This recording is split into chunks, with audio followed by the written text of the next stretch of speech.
तो हेलो दोस्तों, आज हम इलेक्ट्रोस्टैटिक का फर्स्ट पार्ट देखेंगे और उसे समझने का कोशिश करते हैं। तो चलो स्टार्ट करते हैं, ठीक है। तो फिजिक्स का 12th क्लास का हम पहला चैप्टर पढ़ेंगे आज से हम। तो उसका नाम क्या है? इलेक्ट्रोस्टेट। आज हम चालू करेंगे इलेक्ट्रोस्टेट। स्टेट, ठीक है। स्थिर वैद्युत, इसका हिंदी होता है स्थिर वैद्युत। स्थिर वैद्युत, ठीक है। स्थिर वैद्युत।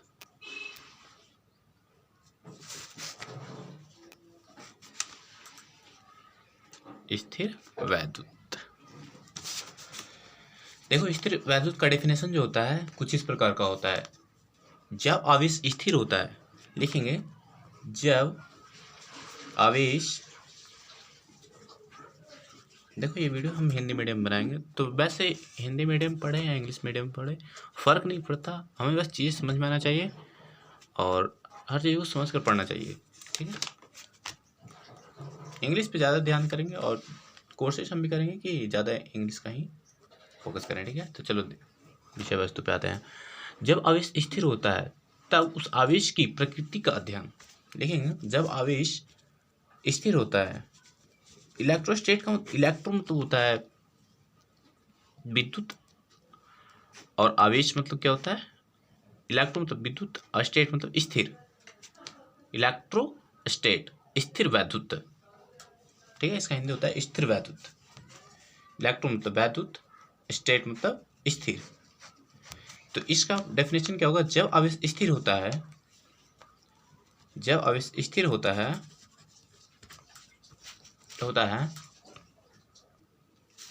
ठीक है। तो स्थिर वैद्युत का जो डेफिनेशन है कुछ इस प्रकार का है। जब आवेश स्थिर होता है, सपोज दैट कोई आवेश है, ये आवेश है, ठीक है, आवेश है क्यू। आगे हम बताएंगे आवेश क्या होता है। जो आवेश स्थिर होता है तब उस आवेश की प्रकृति का अध्ययन भौतिक की जिस शाखा में किया जाता है उसे स्थिर वैद्युत कहा जाता है। भौतिक की जिस शाखा में किया जाता है उसे स्थिर वैद्युत कहा जाता है। तो आखिरकार आवेश उत्पन्न कैसे होता है? बोलेंगे आवेश की उत्पत्ति कैसे होता है? तो आवेश की उत्पत्ति दो वस्तु के रगड़ होने से उत्पन्न होता है, ठीक है। इस सपोज कोई एक वस्तु है, दूसरा वस्तु ये है। जब हम इन दोनों वस्तु को आपस में रगड़ेंगे ना तो आवेश की उत्पत्ति होता है, ठीक है। रब करेंगे ना एक दूसरे को रब करेंगे, ऐसे ऐसे देखेंगे, ऐसे ऐसे करेंगे तो थोड़ा सा इसमें जो पार्टिकल, चार्ज पार्टिकल है कुछ निकल के इसमें से आ सकता है, या फिर इसका चार्ज पार्टिकल कुछ इसमें से आ सकता है। तो ये चार्ज की उत्पत्ति होता है इससे, ठीक है। आगे हम बढ़ते हैं। फिर फर्स्ट ऑल ऑफ हम समझेंगे कि आवेश क्या होता है। आवेश क्या होता है? आवेश क्या होता है, ठीक है। आवेश किसी वस्तु का वह गुण जिसके कारण वह एक दूसरे की आकर्षित या प्रतिकर्षण होता है, उसे आवेश कहा जाता है, ठीक है। कहेंगे कि आवेश एक प्रकार का गुण होता है जिसके कारण किसी दूसरे वस्तु को अपनी ओर आकर्षित कर सकता है या विकर्षित कर सकता है, उसे आवेश कहा जाता है, ठीक है। किसी वस्तु का, आवेश का फिर से डेफिनेशन एक और समझने की कोशिश करते हैं। किसी वस्तु का वह गुण जिसके कारण वह एक दूसरे वस्तु को आकर्षित कर सकता है या तो रिपल्सन कर सकता है। जैसे देखा जाए, ये एक वस्तु है, ये एक दूसरा वस्तु है, ठीक है। अगर इसमें आवेश कुछ चार्ज हो रखा है, तो अगर ये वस्तु चार्ज है तो ये इस वस्तु को आकर्षित भी कर सकता है और या फिर रिपेल कर सकता है। ये डिपेंड करेगा इसकी नेचर क्या है। पॉजिटिव पॉजिटिव रहेगा तो रिपेल करेगा, नेगेटिव नेगेटिव रहेगा तो भी रिपेल करेगा, लेकिन पॉजिटिव और नेगेटिव रहेगा तो अट्रैक्ट होगा। आगे पढ़ते हैं। आवेश कितने प्रकार के होते हैं? आवेश का मुख्य कारण क्या होता है? इलेक्ट्रॉन ही होता है। वैसे आवेश का मुख्य कारण क्या होता है? इलेक्ट्रॉन का मुख्य कारण होता है आवेश का। आवेश की उत्पत्ति में दूर दूर तक प्रोटॉन का कोई योगदान नहीं होता है। आवेश का जो उत्पत्ति होता है, एक वस्तु से दूसरे वस्तु में जो चार्ज पार्टिकल जाता है, मुख्य रूप का इलेक्ट्रॉन ही होता है। लेकिन जो इलेक्ट्रॉन होता है, आवेश की जो उत्पत्ति होती है ना, उसमें प्रोटॉन कभी नहीं आता। प्रोटॉन क्योंकि पॉजिटिव है, पॉजिटिव नहीं आता है, इलेक्ट्रॉन ही होता है मुख्य रूप से। आवेश को कैपिटल क्यू से या स्मॉल क्यू से भी सूचित किया जाता है, डोनेट किया जाता है। ठीक है, ठीक है, क्यू से सूचित किया जाता है। अगर इसकी बीमा देखा जाए, इसकी डायमेंशन, आवेश की डायमेंशन, आवेश की बीमा IT, ठीक है, इसकी बीमा को ऐसे ये बीमा का ऐसे ही लिखा जाता है। इसका एसआई मात्रक कूलॉम होता है। आवेश का एसआई मात्रक, आवेश का एसआई मात्रक कूलॉम होता है।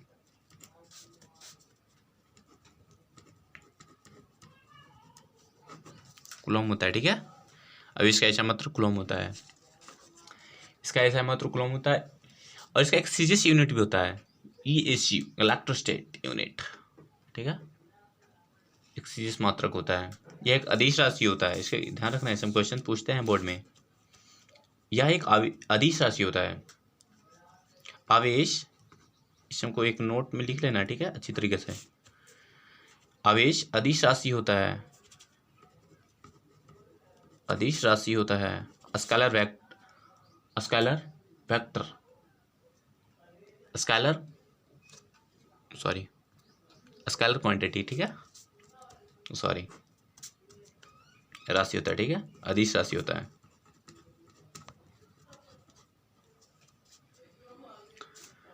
ठीक है, आवेश दो प्रकार के होते हैं, आवेश दो प्रकार के होता है। फर्स्ट पॉजिटिव चार्ज, धनावेश जिसको बोल सकते हैं, धनावेश। सेकंड है ऋणावेश, नेगेटिव चार्ज, ऋणावेश, ठीक है, ऋणावेश। मात्रा में कुछ गलती होगा, अलग बात है। ऋण आवेश, ठीक है।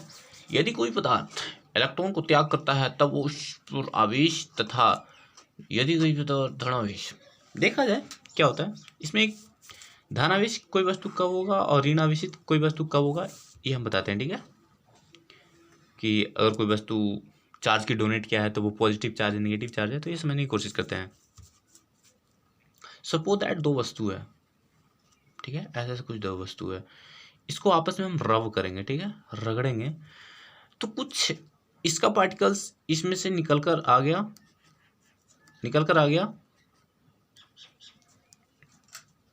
तो इसमें क्या होगा, अगर इसका पार्टिकल्स निकल के इसमें आया है तो इसमें, इस कंडीशन में ये धनावेशित हो जाएगा, धनावेशित होगा,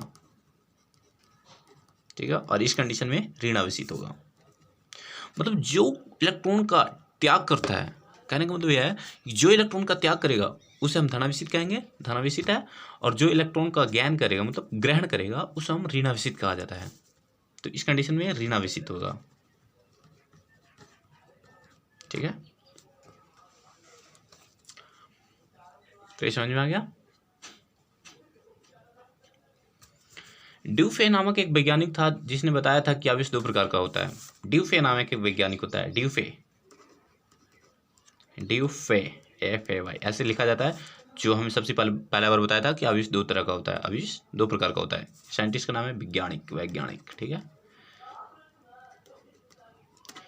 ड्यूफे नामक एक वैज्ञानिक है जो हमें बताया था कि आवेश दो प्रकार के होते हैं।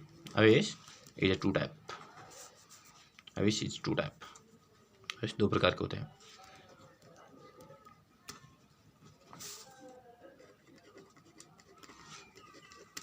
ठीक है, आवेश दो प्रकार का होता है। समान आवेश के बीच विकर्षण होता है और असमान आवेश के बीच अट्रैक्शन होता है, ठीक है। देखा जाए तो हमें क्या कहा जा रहा है कि समान आवेश के बीच रिपल्सन होता है और असमान आवेश के बीच अट्रैक्शन होता है। अगर ये कोई वस्तु, जैसे देखा जाए पॉजिटिव चार्ज ये एक दूसरे को क्या करेंगे, रिपेल करेंगे, ये आपस आना नहीं चाहेंगे, एक दूसरे के पास आना नहीं चाहेंगे। एक दूसरे को रिपेल करेंगे। नेगेटिव चार्ज इसी प्रकार होगा, नेगेटिव चार्ज ये भी एक दूसरे को रिपेल करेंगे, ठीक है, ये भी एक दूसरे को रिपेल करेंगे। लेकिन अगर एक पॉजिटिव चार्ज है और एक नेगेटिव चार्ज है तो एक दूसरे को अट्रैक्ट करेंगे, ठीक है, ये एक दूसरे को अट्रैक्ट करेंगे। सिंपल सी बात है यार, दो समान आवेश के बीच रिपल्सन होगा और दो असमान आवेश के बीच अट्रैक्शन होगा, ठीक है। आगे हम समझने की कोशिश करते हैं। पृथ्वी आवेश का समुद्र माना जाता है, पृथ्वी को है ना आवेश का समूह माना जाता है, इसीलिए तो अर्थ किया जाता है। आगे हम बताएंगे अर्थड क्या होता है, इसलिए कारण तो अर्थिंग दिया जाता है इसमें। तो पृथ्वी को आवेश का समूह माना जाता है, इसे नोट कर लेना, वैसे एग्जाम के व्यू से नहीं है, वैसे ये सब को नोट करना है, ठीक है, और समझना ये सब ऑब्जेक्टिव में कभी कभी पूछता है।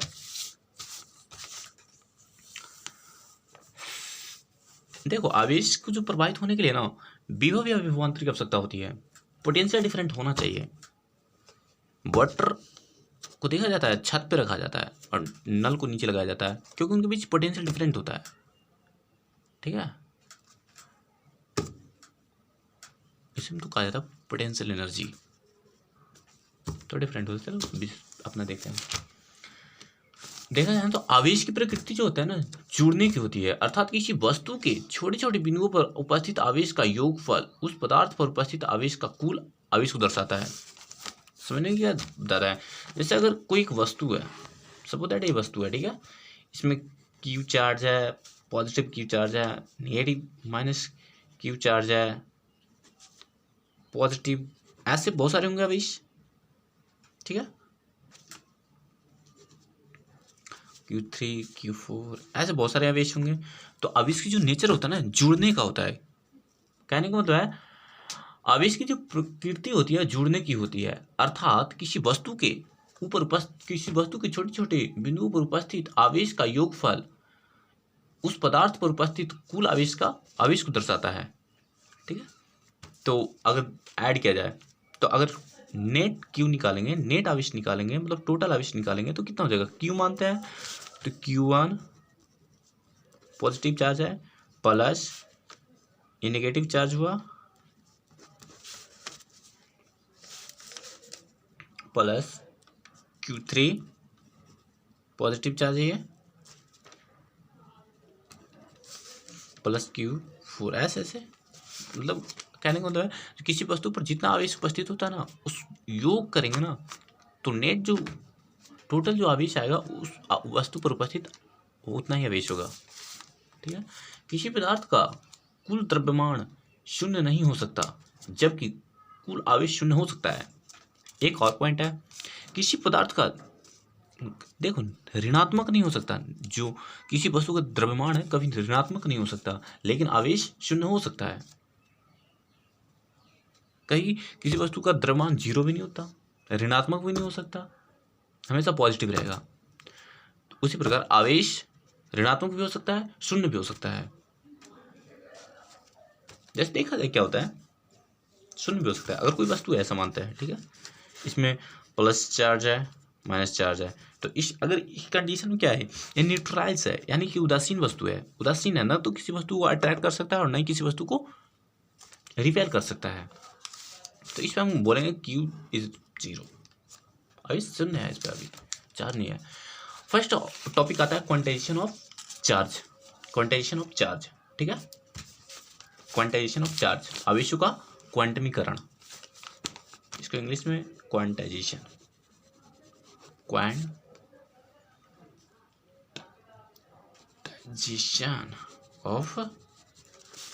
Of charge, quantization of charge, ठीक है। किसी इलेक्ट्रॉन या प्रोटॉन, देखो इसे समझने का कोशिश करते हैं क्या होता है। किसी इलेक्ट्रॉन या प्रोटॉन पर उपस्थित आवेश मौलिक आवेश कहलाता है, प्रोटॉन पर उपस्थित आवेश मौलिक आवेश कहलाता है, फंडामेंटल ऑफ चार्ज। प्रोटॉन पर उपस्थित जो आवेश मौलिक आवेश कहलाता है। देखो इसे समझने के लिए थोड़ा सा ध्यान देना पड़ेगा। आवेश का मुख्य कारण, आवेश का पहले भी बता चुके हैं, आवेश का मुख्य कारण इलेक्ट्रॉन ही होता है। सबसे कम आवेश इलेक्ट्रॉन पर होता है, उपस्थित रहता है। ठीक है, ये याद रखना, सबसे कम आवेश इलेक्ट्रॉन पर उपस्थित रहता है। ठीक है, एक पदार्थ से जब दूसरे पदार्थ में इलेक्ट्रॉन का स्थानांतर होता है तो पूर्णांक में होता है, इसी ही आवेश का क्वांटमीकरण कहा जाता है।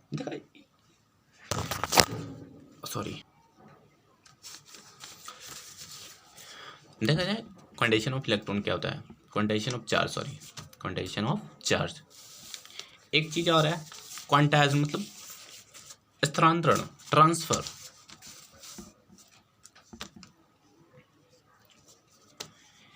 एक वस्तु से, सपोज दैट एक वस्तु है, एक दूसरा वस्तु है, अगर इनको आपस में रव करेंगे तो इसका कुछ इलेक्ट्रॉन इसमें आएगा या तो फिर कुछ इलेक्ट्रॉन इसमें आएगा।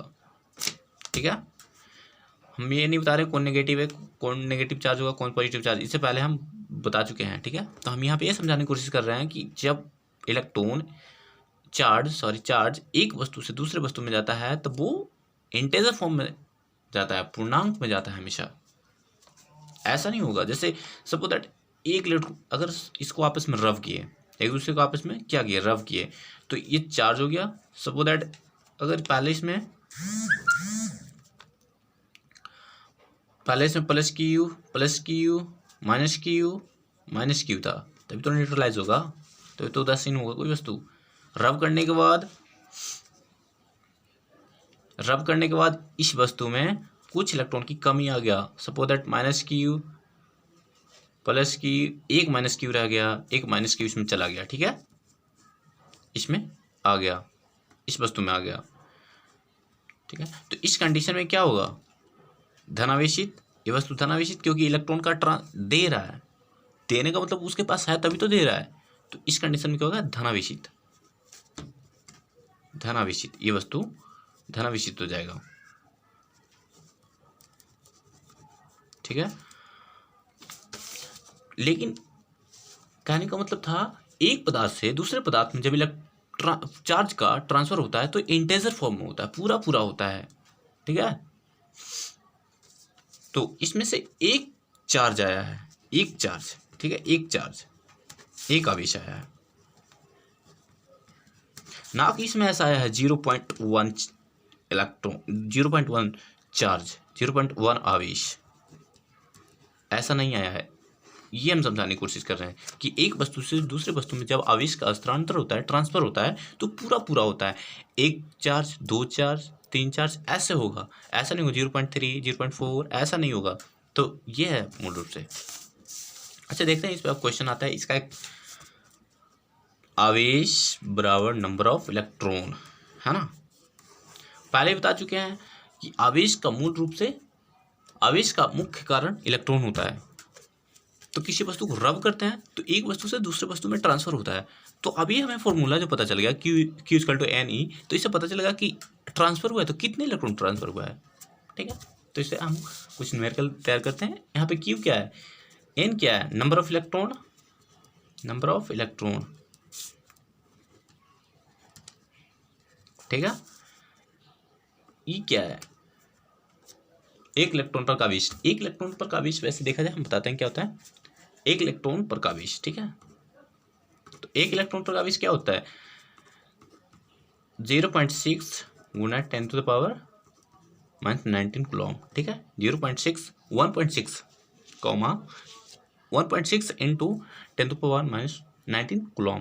ठीक है, अगर ESU मात्रा में पूछा जाए, ESU एक यूनिट होता है इसका, तो 4.8 गुना 10⁻⁻10 कूलम। ऐसे में याद रखना, ESU यूनिट है इसका। ये पूछता है, ये भी पूछता है, ये जिसको टिक लगा रहा हूँ ना, इसको नोट कर लेना। ठीक है, ये पूछता है बोर्ड में, ऑब्जेक्टिव में पूछेगा। ठीक है,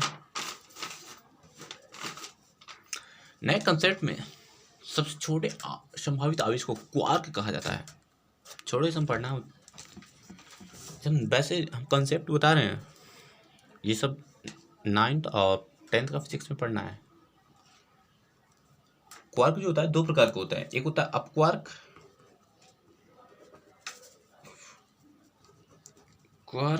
एक और सेकंड है डाउन क्वार्क।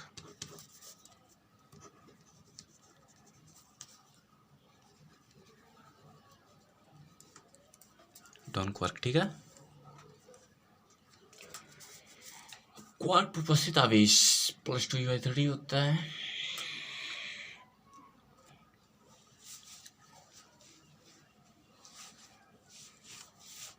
आवेश की जो प्रकृति का खोज किया था ना, कि मतलब प्लस ड्यूफे था जो उसने बताया था। ड्यूफे एक नाम हम पहले बताए हैं कि ड्यूफे एक साइंटिस्ट था। ड्यूफे एक साइंटिस्ट था जिन्होंने बताया था कि आवेश दो प्रकार का होता है, लेकिन इन्होंने ये नहीं बताया था कि एक पॉजिटिव होता है, एक नेगेटिव होता है। लेकिन बेंजामिन फ्रैंकलिन एक साइंटिस्ट है, बेंजामिन फ्रैंकलिन, इसका नाम लिख देता है, ठीक है। बेंजामिन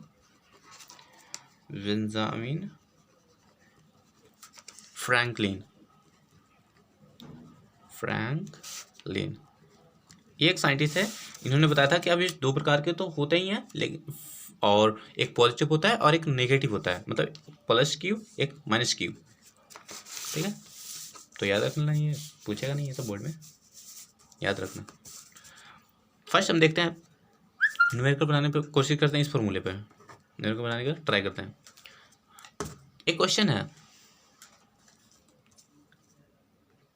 देखो एक क्वेश्चन क्या है। किसी उदासीन पदार्थ से 10⁻⁶ इलेक्ट्रॉन निकलता है, तब उस पदार्थ पर उत्पन्न आवेश तथा प्रकृति मालूम करें, ठीक है। क्या हो रहा है, किसी उदासीन पदार्थ से 10⁻⁶ इलेक्ट्रॉन निकलता है। अगर यहाँ पे नेचर, अब प्रकृति की बात कर रहा है, तो नेचर हम बता सकते हैं कि सपोज दैट कोई एक पदार्थ है। सोल्व करते हैं, ठीक है, इस क्वेश्चन को। कोई पदार्थ है, इसमें क्या हो रहा है, उदासीन पदार्थ से 10⁻⁶ इलेक्ट्रॉन निकलता है। पहले बता चुके हैं कि कोई किसी के पास है तभी तो देगा, देने वाले क्या होता है, धनावेशित, तो निकलता है। तो यहाँ पे क्या हो जाएगा, ये पॉजिटिव चार्ज, यानी कि धनावेशित, ठीक है।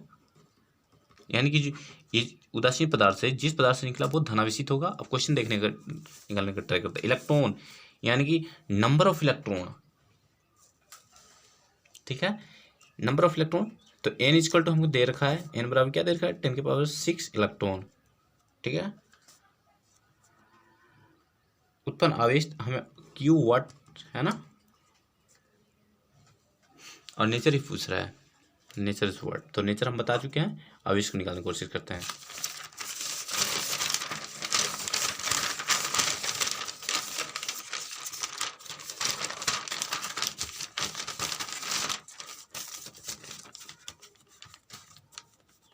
फॉर्मूला क्या होता है, Q इक्वल टू NE। तो Q का वैल्यू हमें Q निकालना, फाइंड आउट करना है, ठीक है। N का 10⁻⁶, ठीक है। N का मान पता है हमें। एक इलेक्ट्रॉन पर कितना बताते हैं, एक इलेक्ट्रॉन पर कितना आवेश होता है, 1.6 × 10⁻⁻19 कूलम, ये बताया ना।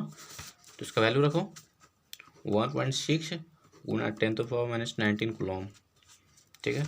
इसको ये पॉजिटिव है नेगेटिव है कैंसिल आउट हो जाएगा, तो ठीक है। कितना 1.6 × 10⁻, माइनस में है, ये पॉजिटिव है नेगेटिव, तो कैंसिल आउट होगा, तो कितना बचेगा 10⁻⁻13 कूलम, ठीक है, 13 कूलम।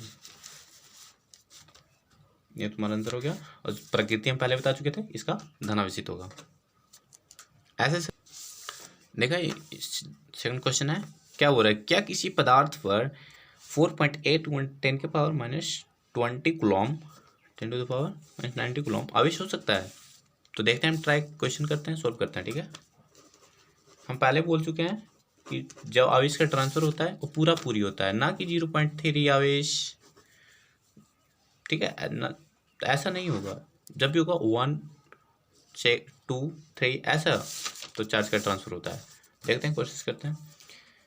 पदार्थ पर इतना आवेश हो सकता है, तो आवेश में Q इक्वल टू दे रखा है, ठीक है, 4.8 × 10⁻⁻20 कूलम, ठीक है। N फाइंड आउट करना है, ठीक है। हमें E का मान पता होता है, इनका मान E का वैल्यू क्या होता है, 1.6 × 10⁻⁻19 कूलम, ठीक है। तो फॉर्मूला लगाओ, Q इक्वल टू NE, हमें नेचर पता करना है, यानी कि N इक्वल टू QIE। तो N का वैल्यू, Q का वैल्यू 4.8 × 10⁻20 कूलम, ई का वैल्यू 1.6 गुना 10⁻19 कूलम, ठीक है। कूलम कूलम कैंसिल आउट हो जाएगा, तो देखा जाए इस कितना बार में कटेगा, 3 बार में कटेगा ना, 3 बार में। और ये ऊपर जाएगा तो पॉजिटिव हो जाएगा, पॉजिटिव हुआ, ये नेगेटिव है, तो 3 10⁻19 ऊपर क्या बचेगा 10⁻20। ये जब ऊपर जाएगा तो पॉजिटिव, यानी कि 3 गुना 10⁻1। अगर इसको ऐसा हम कर सकते हैं ना, ये नेगेटिव है तो नीचे लाएंगे, इसको जब डिवाइड करोगे तो 0.3 होगा, तो ऐसा संभव नहीं है, जो ऐसा संभव नहीं है। हम पहले बता चुके हैं, जब भी ट्रांसफर होगा पूरी होगा, 1 चार्ज 2 चार्ज 3 चार्ज ऐसे ट्रांसफर होगा, ना कि 0.3। तो ये ऐसा संभव नहीं लिख सकते हैं, तो ऐसा आंसर में क्या लिखेंगे, ऐसा संभव नहीं है, ऐसा संभव नहीं है। अगर एक ऐसे ही प्रकार का नहीं है, ठीक है। इसी प्रकार का हम और क्वेश्चन देखना चाहते हैं, तो एक